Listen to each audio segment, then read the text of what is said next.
Good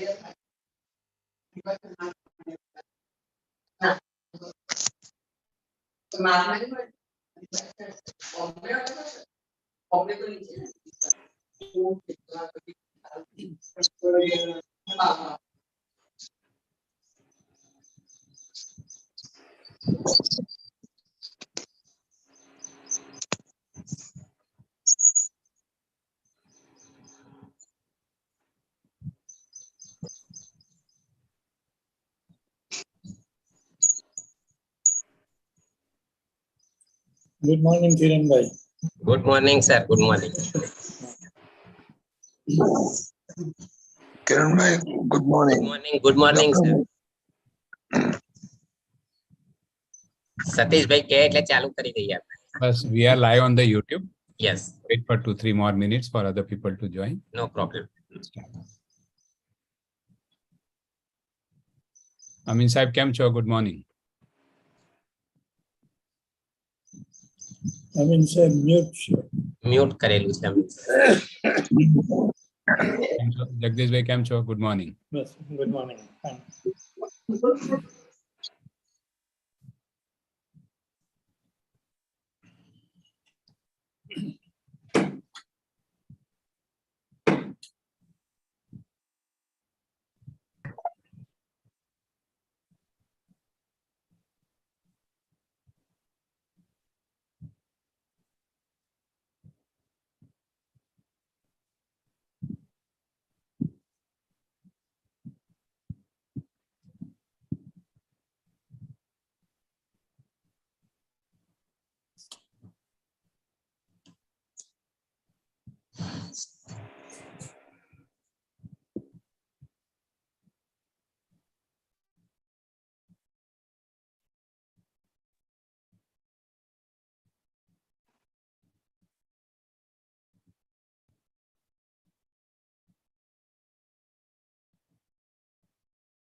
We can start, Kiran bhai.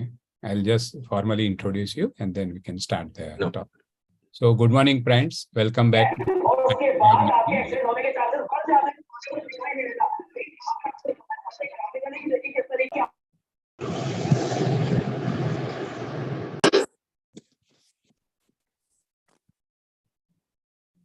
All who are joining are requested to keep their speakers on mute mode. Thank you. So welcome back to Saturday Club Morning.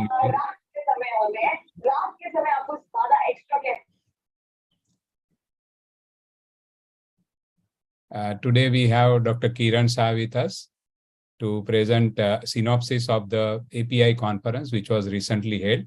This is part 2. On 18th March at KGP Children Hospital, Dr. Kiran Shah had already presented part 1.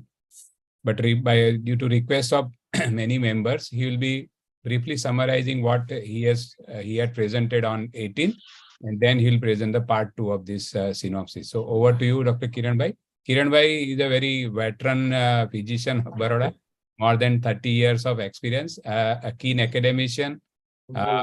He attends and presents his presentation at various national and international conferences, and currently is director of the Spandan Multi-Speciality Hospital. So with this, I request Dr. Kiran bhai to take over. Thank you, Satish, for your kind word of introduction. Okay. So, good morning, respected seniors, colleagues, and friends. So, today I am going to present part 2.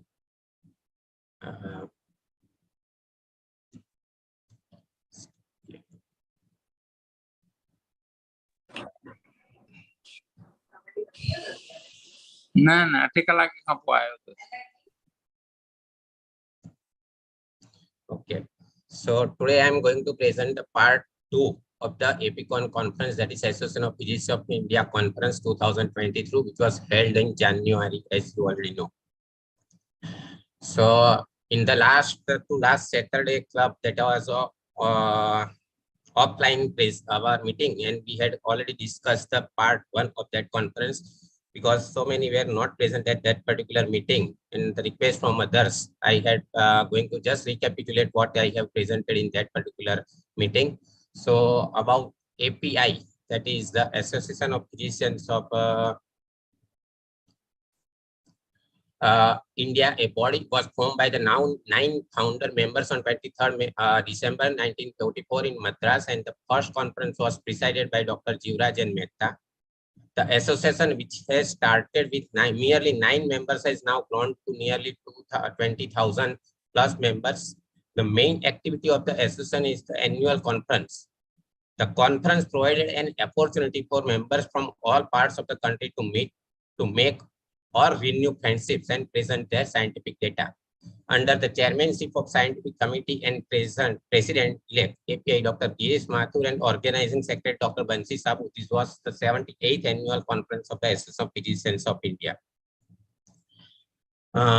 This is 78th annual conference of the Association of Physicians of India, which was held on 26th to 29th January, hosted by API Ahmedabad branch.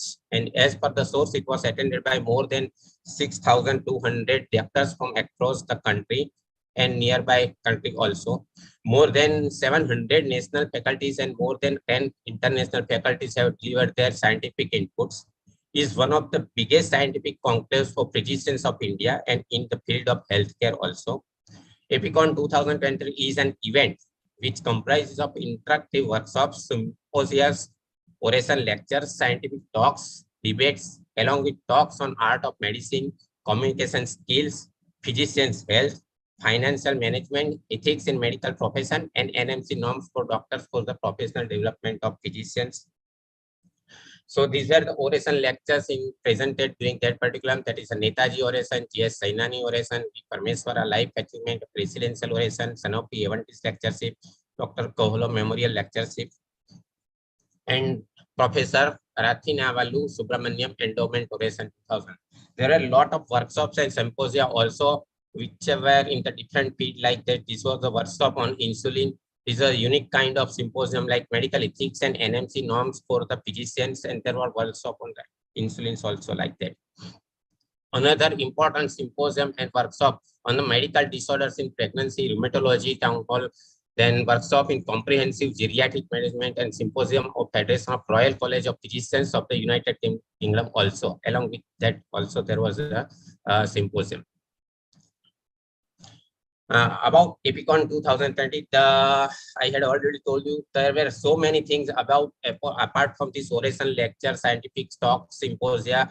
There were first time in the history of API, just let me pointer.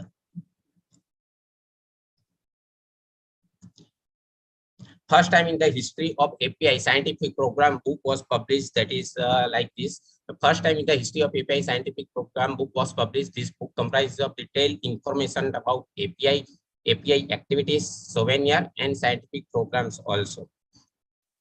More than 1,200 abstracts presented during this particular APCON 2023, and all these abstracts were along with the JAPI issue 2023 were published, encompassing more than 1,200 abstracts. This is the JAPI issue you must have received, all members must have received. Even about that, 2 volumes of medicine updates 2023 books and 1 volume of Progress in Medicine 2023 book published during this particular event, that is the Progress in Medicine update medicine, that is 2 volume. And over and above that, there were 5 books comprising monographs on different topics also published. One of them is a COVID-19 monograph that is also published, giving all the information till date.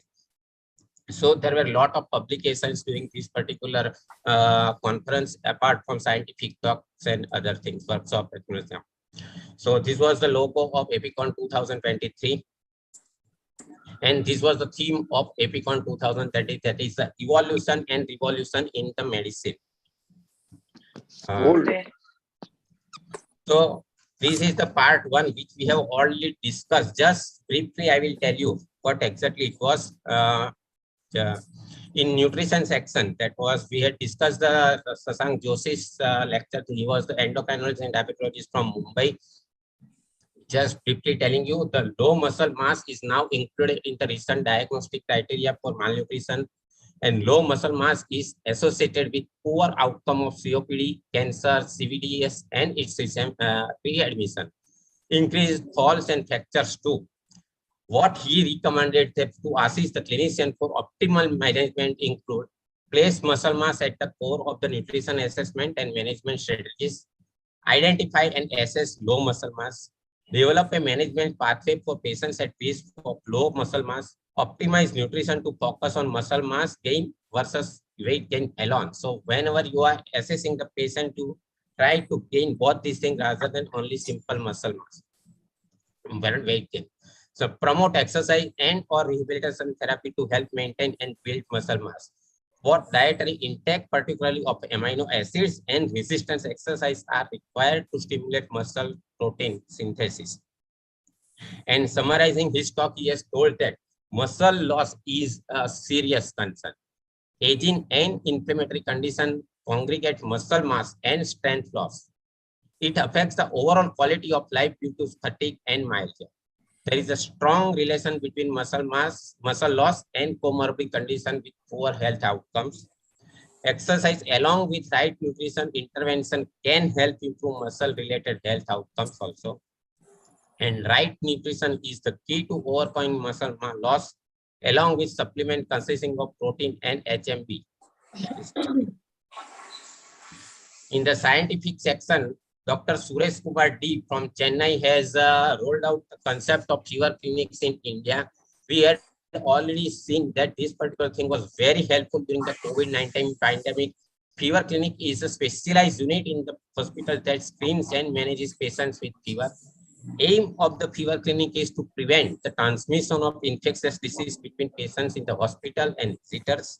They also serve as triage center and point of care center for diagnosis treatment for acute febrile illness.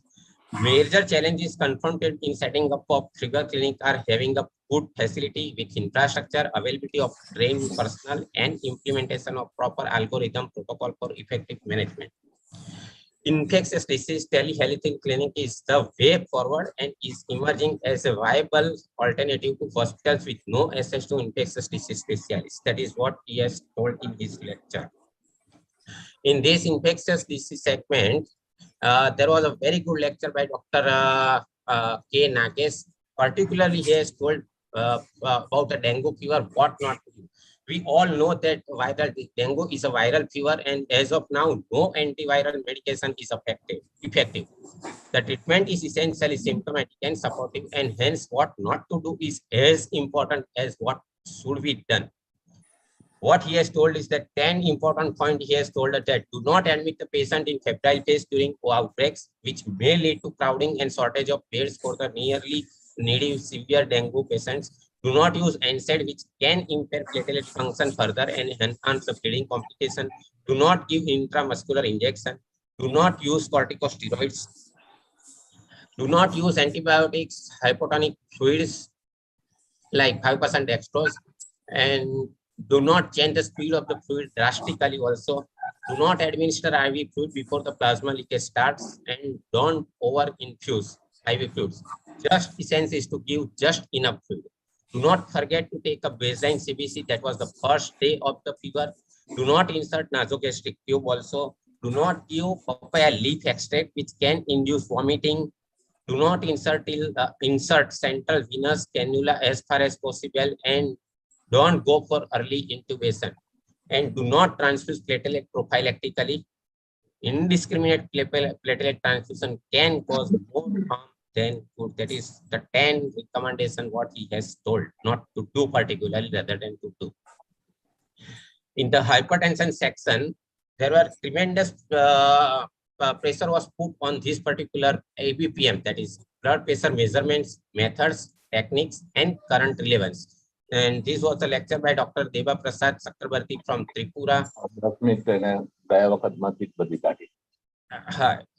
All whatever I am telling you is just I am recapitulating what I have told in last lecture already. Indian Hypertension Control Initiative targeting 25% relative reduction of the hypertensive population by 2025, and to achieve this particular target, yes, there are a lot of things has been important. In a recent study by among community health providers, inadequate techniques were applied to measure blood pressure by doctors, and in a ICMR study, only what they found is that nearly 6 to 65% of the doctors or paramedical staff themselves are unable to measure the blood pressure exactly according to the technique from the different area of the country. As far as the current relevance is concerned, both ABPM and HBPM have been useful to identify white coat hypertension, mass hypertension, including nocturnal hypertension, morning surge, and devoid of observer bias. These were the added advantage of this particular method. So he has very detailed analyzed, told about the comparison of different blood pressure measurement techniques, that is ABPM, HBPM, and variable BPM cuff measurements. There are another lecture on this topic only, that is ABPM and its prognostication, that we already know that with emerging evidence, ABPM is now a part of good clinical practice and has emerged as the gold standard in the diagnosis, monitoring, and management of the hypertension to improve long-term clinical outcome and prevent target organ damage. This is the method how which we can. So there is a need to be a major paradigm shift in the clinical practice towards ABPM, where most physicians are primarily dependent on office blood pressure reading for the treatment of hypertension, and it has a significant, it has already been incorporated in 2000 guidelines for the prevention, detection, evaluation, and management of high blood pressure in adults by the American College of Cardiology also. Another lecture by Dr. Vijay Garg on hypertension itself. He has told that ambulatory blood pressure measurement is indispensable to good clinical practice. In hepatology section, that was by the Dr. Shiv Kumar Sarin, is a very well-known hepatologist and endocrine gastroenterologist from Delhi. He has told a very clear that there are stages of cirrhosis of liver, but how we can prolong a life of a cirrhosis of patient in each and every stage. Particularly, he has put a stress on how to diagnose early, that is important, that is compensated advanced chronic liver disease with the help of FibroScan, and how to help or prolong each of the patients in a different stages of that. The portal hypertension is one of the most complications of the cirrhotic patients in that particular. Also, as soon as the pressure of portal hypertension above 5, that is nearly 5 to 10, then yes, you have to start taking action. Very, very drastic, important that you have to take the action immediately. And in that particular thing, to cut down the portal hypertension, he has told that the beta blocker as a disease modifying agent, that is particularly carvedilol in the dose of 10 up to 25 milligrams per day, is the disease modifying agent. Another important thing, he has put stress on the albumin, that is a human albumin. He also labeled this as also a disease modifying agent, and he emphasized to prevent the kidney damage rather than giving a diuretic. Use the human albumin as a disease modifying agent. There are a lot of advantages of this human albumin also in cirrhotic patient.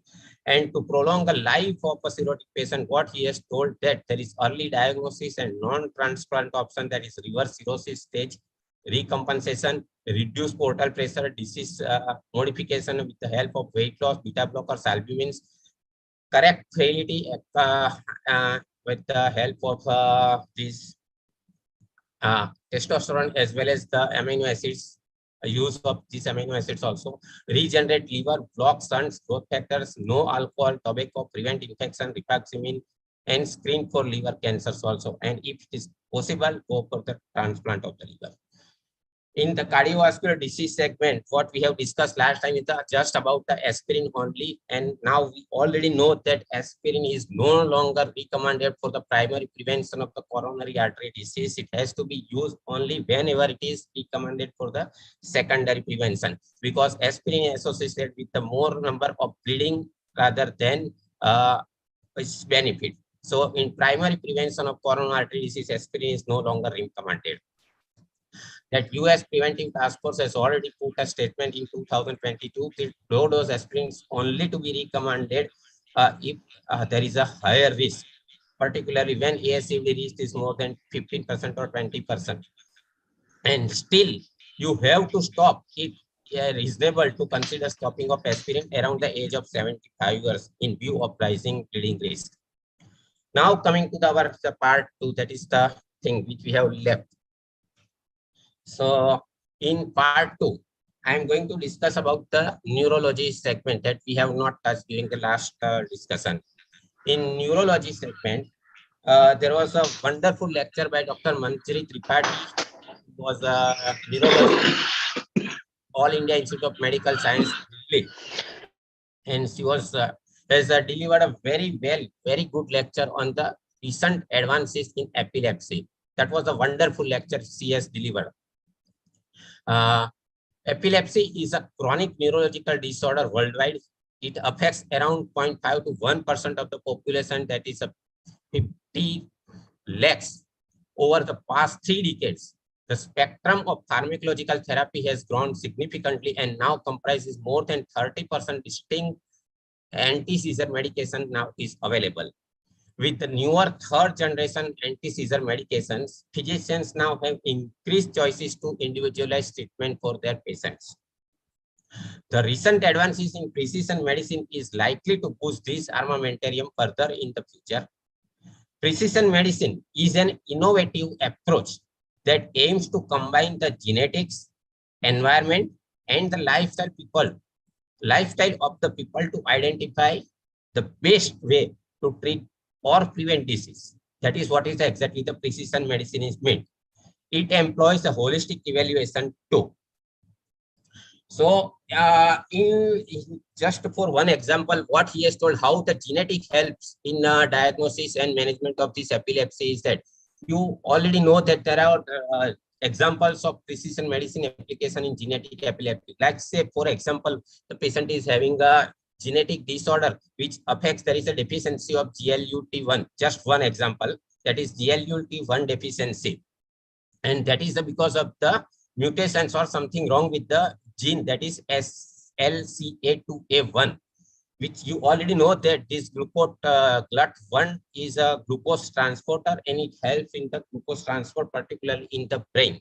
And what in example, she has told that if you use particularly ketogenic diet in these particular patients, yes, it definitely helps in seizure frequency, or in some cases it helps in cessation also. That is what just one example how this gene therapy or genetic identification or diagnosis of this epilepsy helpful in such type of patients. So whatever possible, you try to identify or diagnosis very precisely of a particular epileptic disorder. That is just one example. With such varied choice of anti-seizure medication, the selection of appropriate anti-seizure medications for starting therapy, later replacement monotherapy or polytherapy help in proper guidance. There was a good discussion on advance in the pharmacological treatment of epilepsy also, focusing particularly on the choice between sequential monotherapy versus rational polytherapy. So whether to use sequential monotherapy or to use rational polytherapy, that has also been discussed in length. And the advance in the characterization of the comparative effectiveness and safety of anti-seizure medications also.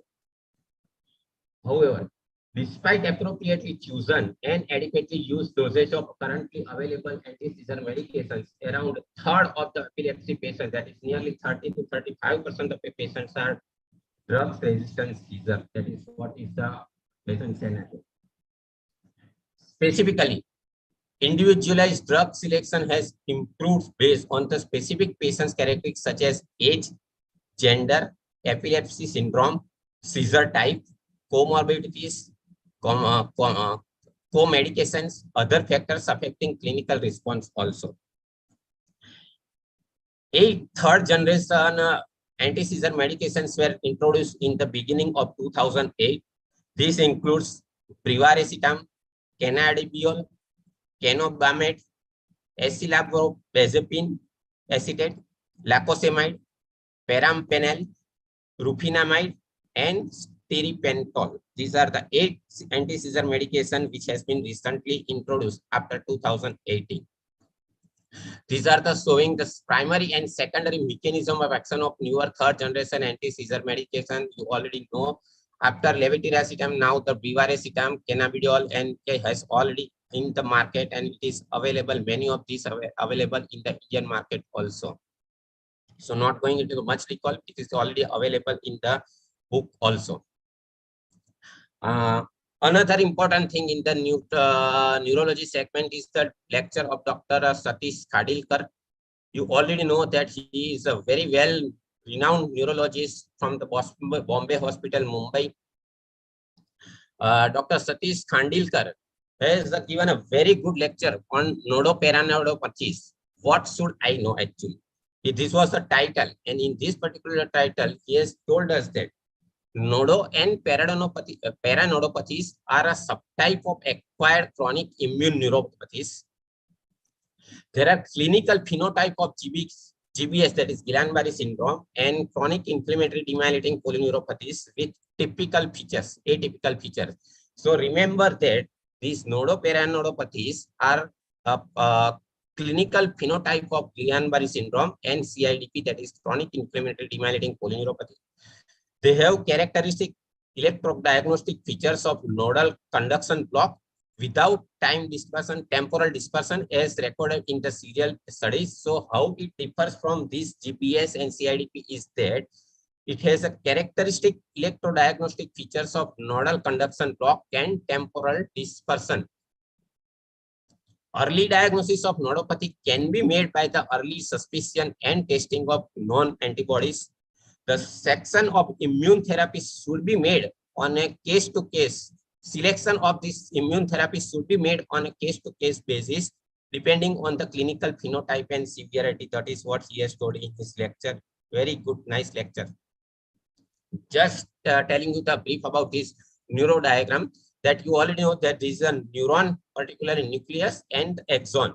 And in axon now recently, I have already in anatomy, you must be aware that there is a node of Ranvier, and this is known as the particular site of some of the diseases like neuropathies. And that is, if some diseases are affecting or some antibody or mutation takes place in this particular, then it is known as nodoperanodopathies. And there were a lot of the thing has already been discovered in this particular thing. That is the node of Ranvier, paranode, juxtaparanode, internode, like these are the anatomy in detail. This anatomy and molecular organization of the node, we had already known detail about this axon, but and node of Ranvier, but the anatomy and molecular organization has already been identified recently only. And there are a lot of the things, antibodies and antigens has also identified in this juxtanode, paranode, and node regions like this NF195, NF186, KM, and like that thing. However, at present, this type of antibody dissection is not possible in our country. It is possible only at the research lab. But there was a very good informative lecture by Dr. Satish Khadilkar. How to suspect nodoperanodopathies. Clinically, acute to subacute onset, predominantly distal motor neuropathy with rapid progression, particularly severe native disability and associated features in the form of severe sensory ataxia. So whenever there is more of a sensory ataxia, particularly affecting the distal parts, tremors, neuropathic pain, cranial nerve involvement, autonomic dysfunction, or respiratory insufficiency, you have to think about, or you have to suspect about the possibility of nodoperanodopathies. And associated electrocardiography features, which usually we do to diagnose this particular thing, that we have to find out, and we have to take the help of this electrophysiologist. And the treatment part, what is more important is that it is less responsive to IVIG. So when we are giving such type of patients to this particular IVIG, which is the mode of treatment particularly, and plasmapheresis, and if they do not respond to this particular plasmapheresis or IVIG, then yes, we have to think about these nodoperanodopathies. And These are the histology and radiology, which are not going to detail. So this was overall a very good lecture and very informative advances in the diagnosis and treatment management of the phenotypic like GD, PVS and the CIDP.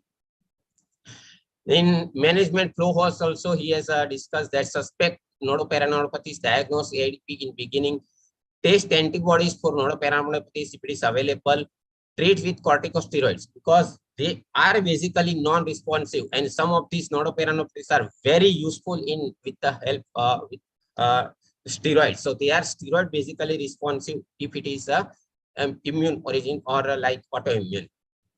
So, and if it is not possible, then think of the rituximab also, which is also helpful in clinical phenotype like that thing. So overall, it was a good lecture by Dr. Satish Khadilkar. Now coming to the section of hematology. Dr. Biranchi Narayan Mohapatra from Belaghat. He was a professor from Odisha, India. He has given us a very good guideline, particularly to think about the sickle cell disease. Management of sickle cell disease in adult in search of Indian guideline. That is what the title of his talk. In that particular lecture, he has told that we already know that sickle cell disease is a severe genetic blood disorder characterized by the hemolytic anemia, episodic vaso-occlusive disorder, and progressive organ damage. Better management of acute complications of sickle cell disease has resulted in large number of cases of sickle cell disease living up to adulthood and coming under the physician's care. That is the most important thing we have to think. So all the physicians must be aware about this sickle cell disease in depth. Adult sickle cell disease cases, besides acute complications, develop progressive organ damage and early death, which can be prevented by judicious use of disease-modifying drugs like hydroxyurea, chronic blood transfusion, L-glutamine, omega-3 fatty acid, stem cell transplant, early detection, and management of chronic organ damage and adult vaccination. So if a patient, like adulthood patients, comes to the physicians, they have to think that if left untreated, it is likely to go for the organ damage and early death. But yes, you can prevent such type of organ damage and early death with the help of our new disease-modifying agents like hydroxyurea, L-glutamine, chronic blood transfusion, omega-3 fatty acids, stem cell transplantation, early detection and management of chronic organ damage. And of course, the use of adult vaccination too. But for that, what is the most important thing is that annual medical examination of all adult sickle cell disease cases will improve the situation.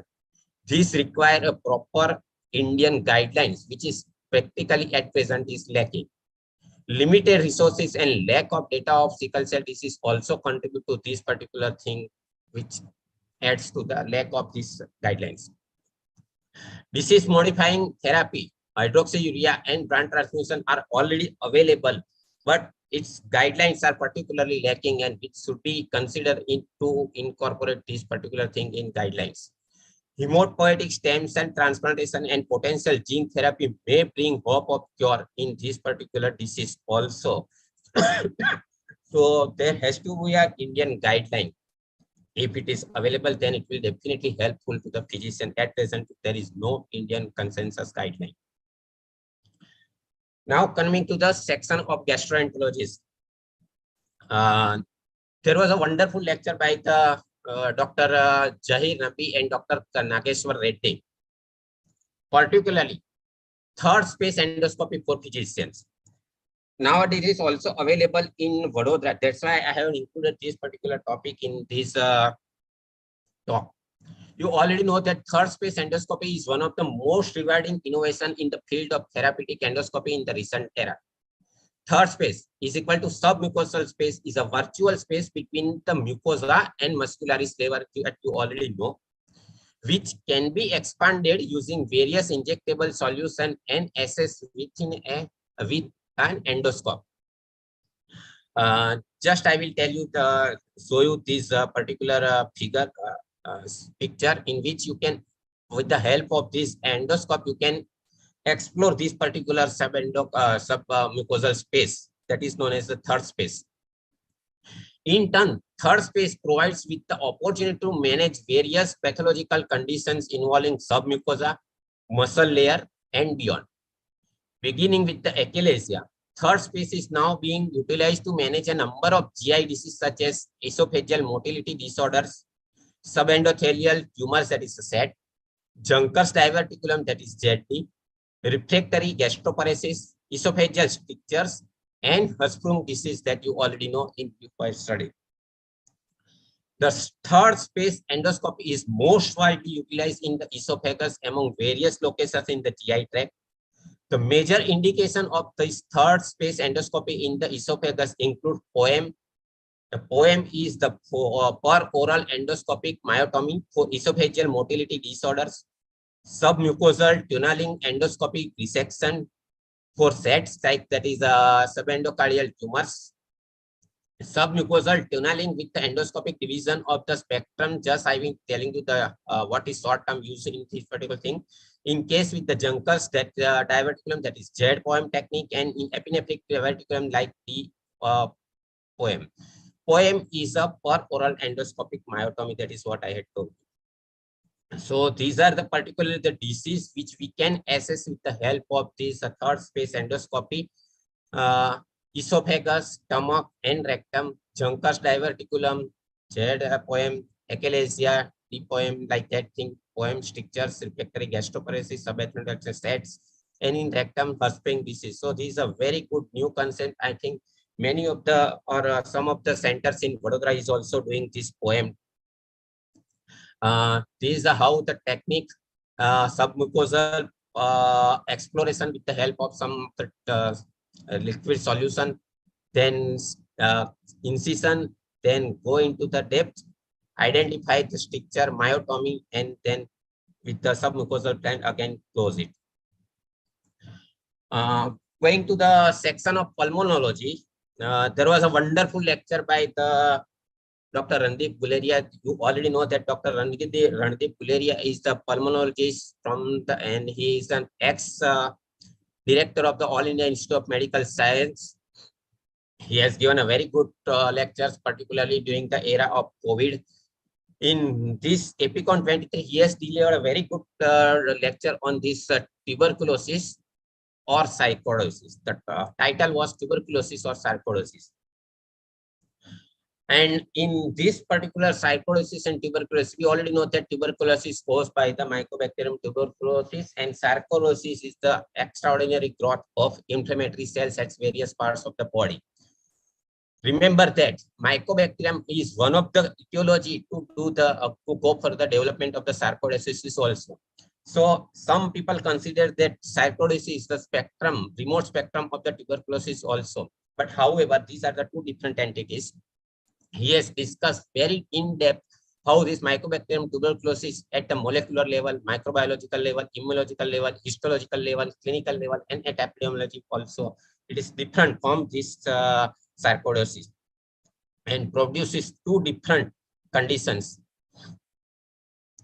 And in this TB sarcoid, he has very nicely helped to talk how to differentiate these particular two conditions. As far as the constitutional symptoms are concerned, they are absent or very mild in sarcoidosis, where they are more in the tuberculosis. Cough, dry, and hemoptysis are practically rare in sarcoidosis, whereas there is productive and hemoptysis can occur in the tuberculosis also. The tuberculosis is a surrogate, the tuberculin test is a surrogate marker to identify this particular two condition. Usually it is negative in sarcoidosis, whereas it is usually positive in tuberculosis. Serum ACE elevation, which is very important, particularly in identifying this, is more common in the sarcoidosis, whereas it is less common in the tuberculosis. Hypercalcemia and hypercalciuria are seen in sarcoidosis, but it is usually absent in tuberculosis. The extra thoracic lymph nodes are practically rare in sarcoidosis, they are very common in tuberculosis, that we had seen that it is extrapulmonary tuberculosis, where we usually label it as like that. Intrathoracic lymph nodes are symmetric and homogeneous, particularly in sarcoidosis, whereas they are asymmetric and conglomerate, central and hypodensity in tuberculosis. Cavitation, pleural element are practically rare in sarcoidosis, whereas it is very common in tuberculosis. Nodules, peribronchoascular and subpleural are present usually in sarcoidosis, where they are rare in tuberculosis. And biopsy usually non-necrotizing naked granulomas. That is the differentiating feature in the biopsy, whereas it is caseating necrosis, intense inflammation, and ill-formed granulomas in tuberculosis. So this is the way by which we can differentiate sarcoidosis and tuberculosis. In his concluding remark, what he has told that sarcoidosis is not an uncommon disease in India any longer, may have varied presentation, asymptomatic to life-threatening, can involve any system multispecialty disease. Computerized tomography, HRCT, and fiber optic bronchoscopy with the transbronchial lavage and transbronchial biopsy with the help of EBUS has increased diagnostic yield. EBUS is endobronchial ultrasonography, which has increased diagnostic yield. Challenge in differentiating it from tuberculosis remains in our country. Montaux is a good surrogate marker to help distinguishing TB from sarcoidosis. Often is a self-resolving disease, and treatment for the impaired quality of life and organ threatening or life-threatening disease. That is his concluding remark. And the last section, that is what I am going to discuss today, is the cardiovascular disease, because we are already having some of the time. Rapidly we'll go in this particular disease also. There were a wonderful lecture by the Dr. P.C. Manoria, that you already know. He is a very good renowned cardiologist from the Bhopal, Indore. He has delivered talk particularly on the running the race against the heart failure. What is the progress made so far? We already know that heart failure is the ultimate outcome of any cardiac pathology, wherever, whether it is functional or structural. If left untreated appropriately at appropriate time, then definitely it will produce the heart failure. As the population growing and aging worldwide due to better healthcare delivery, the burden of heart failure is also growing and bound to increase exponentially in the future. The last couple of years have witnessed spectacular advances in the field of heart failure in the terms of both enhanced understanding as well as the availability of panoply of therapeutic options. So heart failure, once sets in, runs a malignant progression that you already know. High morbidity and high mortality are associated. As long as nearly 50% 5 years mortality is there, which remember that is higher than the most of the malignant lesions also. So this is one of the most important thing we have to think, and it is one of the leading cause of morbidity and mortality across the globe. Drug therapy and device therapy blunt this malignant progression and improve survival, but do not arrest, because we already know that human myocytes, once dead, is dead forever. Cell therapy is therefore emerging as an exciting option, but till today, the thing is that we don't know whether it is end of the beginning or beginning of the end. That is just particularly stem cell therapy. Prevention of heart failure has therefore emerged as an important agenda, because we had seen that we don't know much about this stem cell therapy, and prevention of heart failure therefore emerged as an important agenda and is indeed possible by early control of the risk factors for the heart failure. Basically, heart failure treatment revolves around the drug therapy, device therapy, and cardiac transplant at present. So in recent advances, there are the 4 fundamental drugs for the heart failure that has already been available, and it has already been incorporated in the guidelines by 2022 and 2023 also. These are 4 fundamental drugs. Pharmacology therapy are the groups are the ARNI, beta blockers, MRA, and SGLT2. And now SGLT2 is all about this particular. It has a very good position above all these things. So ARNI is angiotensin receptor neprilysin inhibitors. Beta blockers, it is beta blockers. MRA is a mineralocorticoid receptor agonist, and SGLT2 is a serum glucose co-transporter inhibitors too. The various guideline has incorporated all these 4 drugs and has class 1 indication in heart failure with reduced ejection fraction, but it has a class 1 or a 2B in most of the heart failure with moderately reduced ejection fraction, heart failure with preserved ejection fraction, particularly this SGLT2 inhibitor has already occupied the position of 2A. MRA and ARNI has also occupied the or has got the position in heart failure with preserved ejection fraction, or this also.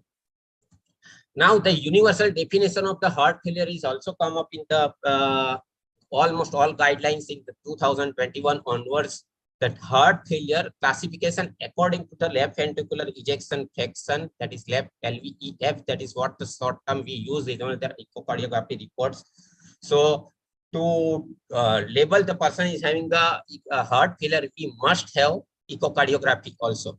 So heart failure with reduced ejection fraction, that is short form is HF or REF, that is left ventricular ejection fraction less than or equal to 40%. Heart failure with mildly reduced ejection fraction, that is heart failure with moderately reduced ejection fraction, the HF, MREF. In this segment, the left ventricular ejection fraction is some 41 to 49%. And heart failure with preserved ejection fraction is when there is ejection fraction more than 50%. Now, the recent terminology that has also come up in the 2022 guidelines, that heart failure with improved ejection fraction. After this introduction of the new pharmacological therapy, that heart failure with what is that exactly? Heart failure with a baseline LV ejection fraction less than 40%, and more than 10% point increase from baseline LV ejection fraction, and a second measurement of LV ejection fraction more than 40%.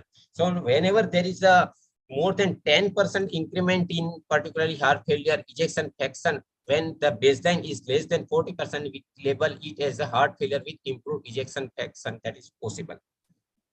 Now with advanced pharmacotherapy only. And he has particularly put a stress on this cardio-renal continuum also, because now whenever we know that we are managing heart failure, we have to address CKD also, because heart failure and CKD commonly coexist, and there is an intimate bidirectional interplay between heart failure and CKD. The worsening heart failure worsens CKD, and deterioration in the renal function worsens heart failure. Both these conditions should never be treated in isolation. And for that, he has given us a very good 7 reasons why the focus should be also be on the kidney in heart failure management. CKD is easy to detect. Proteinuria and EGFR are easy to obtain. The trajectory of CKD can be slowed down by RAS and SGLT2 inhibitors. So in prevention of this CKD, also these RAS and SGLT2 inhibitors are very helpful. SGLT2 inhibitors has great efficacy on top of the RAS blockers, works just as well in the real world. SGLT2 inhibitor is not just for the individual with complication, but it can be all helpful in CKD patient also. CKD detection and treatment save the heart also. So we should not treat any condition, heart failure and CKD in isolation. That is what is his message. Another very good lecture by Dr. Alok Kumar Singh and Ratna Reddy. He has given us the guideline update in the heart failure management. That is, whenever we want to diagnose heart failure, it is particularly we have to suspect, that is based on the symptoms, risk factors, and abnormal EEG. Then the first and most important thing what we have to do is the NT-proBNP. If it is more than 125 and BNP is more than 35, yes, it is possible that if the patient is having the heart failure.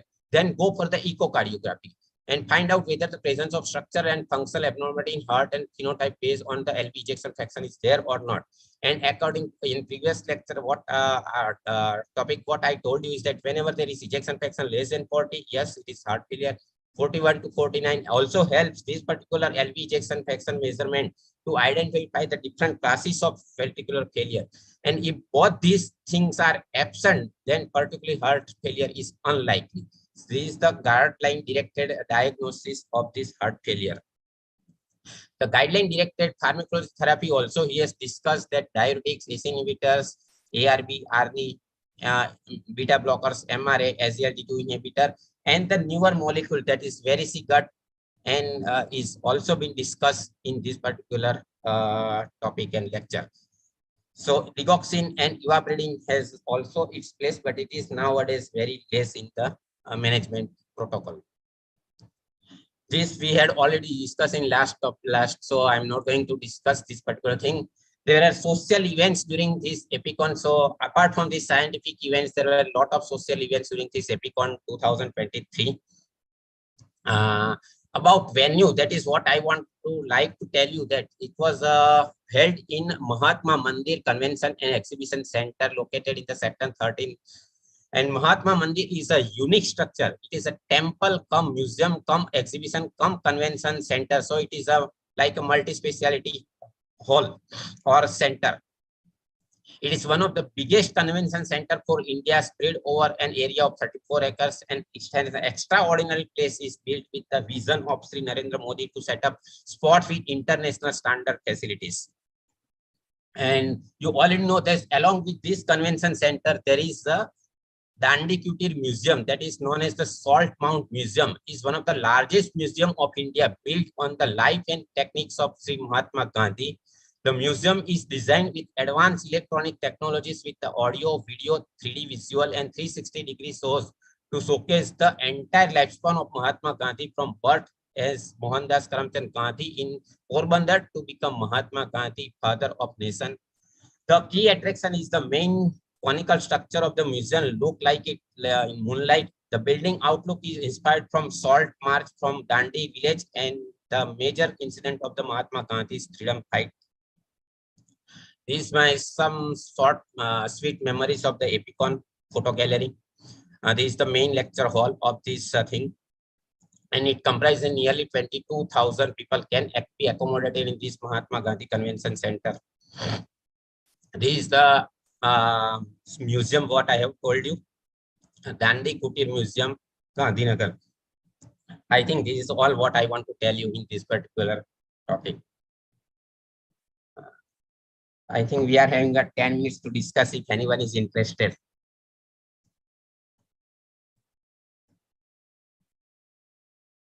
Satish bhai. Yes, thank you, Kiran bhai, for Stop sharing right now. such a beautiful summary. Yeah, you can stop the screen sharing now. Okay. As always, you've been very specific, very crisp in your presentation and giving very useful messages across. Yes. So now the session is open for question, answers, comments, discussion. There is, I think, one comment from, let me see. There was an abstract book available in API India. Yes, it is definitely available. Abstract book is also available, and this Progress in Medicine and Update in Medicine book is also available in Amazon also, or the retail outlet.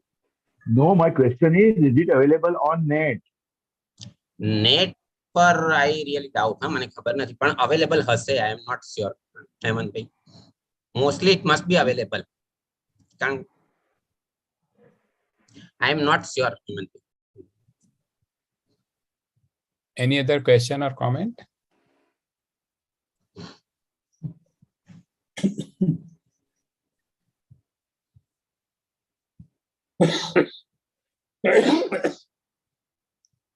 Okay, if there are no questions, then we close the session here. Thank you once again, Dr. Kiran bhai, for accepting our invitation to continue with your synopsis. So we meet again next Saturday morning. Thank you all for joining. Thank you.